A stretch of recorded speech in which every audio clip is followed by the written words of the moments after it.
CPI general സെക്രട്ടറിയായി D രാജ തുടരും. കേന്ദ്ര സെക്രട്ടേറിയറ്റിൽ ഡി രാജയ്ക്ക് മാത്രം പ്രായപരിധിയിൽ ഇളവ് നൽകാൻ തീരുമാനിച്ചതായി കേന്ദ്ര സെക്രട്ടേറിയറ്റ് അംഗം ഡോക്ടർ കെ നാരായണ പറയുന്നു. പുതിയ ദേശീയ സെക്രട്ടേറിയറ്റ്, ദേശീയ കൗൺസിൽ അംഗങ്ങളെ നമുക്ക് ഇന്ന് അറിയാൻ കഴിയും.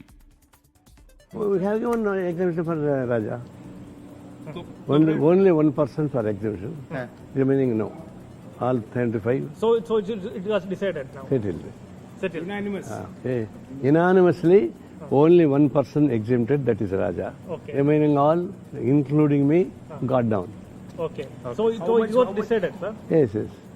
മുമ്പോട്ട് പോകാനും നേരായ വഴി കണ്ടുപിടിക്കാനുള്ള പാർട്ടിയുടെ വഴി ചർച്ചകളാണ്.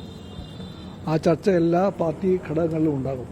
ചർച്ചയ്ക്ക് ശേഷം ഉറപ്പിക്കാൻ നിങ്ങൾക്ക് എല്ലാവർക്കും കമ്മ്യൂണിസ്റ്റ് പാർട്ടി കോൺഗ്രസ് സമാപിക്കാൻ പോകുന്നത് ഒരേ സ്ഥലത്തിലായിരിക്കും. പൂർണ്ണമായും ഐക്യത്തോടെയായിരിക്കും. എല്ലാ വിഷയങ്ങളിലും പാർട്ടിക്കകത്ത് ചർച്ചയ്ക്കൊടുവിൽ യുനാനിമിറ്റി ഉണ്ടാകും. ആവശ്യമൊന്നുമില്ല. ചർച്ചയ്ക്കകത്ത് പാർട്ടിയുടെ വിശ്വാസം ഇതാണ്. അതിലൂടെയാണ് നേരായ വഴി കണ്ടുപിടിക്കപ്പെടുന്നത്. പി സന്തോഷ് കുമാർ MP കേരളത്തിൽ നിന്ന് CPI ദേശീയ സെക്രട്ടറിയിലേക്ക് എത്തുമെന്ന് അറിയുന്നു. കെ പ്രകാശ് ബാബുവിനും സാധ്യത. ചണ്ഡീഗഡിൽ നിന്ന് ബൽറാം നെടുങ്ങാടി വിവരങ്ങളുമായി ചേരുകയാണ്. Balram, good morning. എന്തൊക്കെയാണ് വിവരങ്ങൾ? Very good morning SKN. CPIയുടെ 25ാം party Congress ഇന്ന് സമാപിക്കുകയാണ്. ഈ ഒരു പാർട്ടി കോൺഗ്രസ് ആരംഭിക്കുന്ന ഘട്ടത്തിൽ തന്നെ ഉയർന്നു കേട്ട ഒരു ചോദ്യം, ഡി രാജ ജനറൽ സെക്രട്ടറിയായി തുടരുമോ അല്ലെങ്കിൽ പുതിയൊരു ജനറൽ സെക്രട്ടറി ഈ പാർട്ടി കോൺഗ്രസിൽ ഉണ്ടാകുമോ എന്നായിരുന്നു. എന്നാൽ അതിന് ഏതാണ്ട് ഉത്തരം ആയിരിക്കുന്നു. ഡി രാജ തന്നെ ജനറൽ സെക്രട്ടറിയായി തുടരും. അത് കഴിഞ്ഞ ദിവസം ചേർന്ന ദേശീയ എക്സിക്യൂട്ടീവ് യോഗത്തിലാണ് ഇത് സംബന്ധിച്ച് ധാരണയെത്തിയത്. ഇത്തവണ ഈ ചർച്ചകളിലെല്ലാം തന്നെ കേരള ഘടകം ശക്തമായ തന്നെ നിലപാട് എടുത്തിരുന്നു. പ്രായപരിധിയുടെ കാര്യത്തിൽ പ്രായപരിധിയിൽ ആർക്കും യാതൊരു വിട്ടുവീഴ്ചയും പാടില്ല എന്നും ഭരണഘടനയിൽ ഉൾപ്പെടുത്തിയതാണ്, അത് കൃത്യമായി പാലിക്കണമെന്നും അറിയിച്ചിരുന്നു. ഇന്നലെ 4 മണിക്കൂറോളം ചേർന്ന എക്സിക്യൂട്ടീവ് യോഗത്തിൽ എന്നാൽ ഈ ഇത്രത്തോളം കടുത്ത ഒരു എതിർപ്പ് കേരള ഘടകത്തിൽ നിന്നും ഉയർന്നിരുന്നില്ല എന്നാണ് നമുക്ക് ലഭ്യമായ വിവരം. മറിച്ച് ഈ പ്രായപരിധി പിന്നിട്ട ദേശീയ സെക്രട്ടേറിയറ്റിലെ 4 പേരിൽ കെ നാരായണ തന്നെ താൻ പദവി ഒഴിയുകയാണ് എന്നറിയിക്കുകയായിരുന്നു. അതേസമയം ഈ എക്സിക്യൂട്ടീവ് ഐകകണ്ഠമായി ജനറൽ സെക്രട്ടറി ഡി രാജയ്ക്ക് മാത്രം ഇളവ് നൽകാമെന്നും മറ്റ് 4 പേർ ഒഴിയാമെന്നുമുള്ള ഒരു ധാരണയിലേക്ക് എത്തി.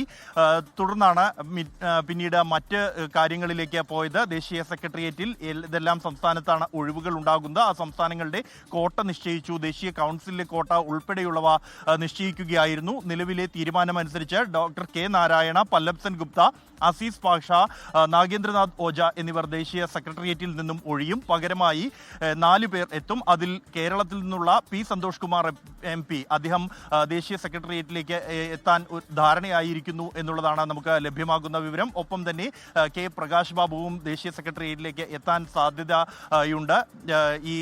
കൂടാതെ ദേശീയ കൗൺസിലിലേക്ക് പ്രായപരിധി മാനദണ്ഡം പാലിച്ചുകൊണ്ട് കേരളത്തിൽ നിന്നും 2 പേർ ഒഴിയുന്നുണ്ട്. ഇ ചന്ദ്രശേഖരൻ കൂടാതെ CN ജയദേവൻ എന്നിവരായിരിക്കും പ്രായപരിധി മാനദണ്ഡം പാലിച്ച് ഒഴിയുന്നവർ. അതിനു പകരമായി 2 അംഗങ്ങൾ കേരളത്തിൽ നിന്നും ദേശീയ കൗൺസിലിലേക്ക് എത്തും.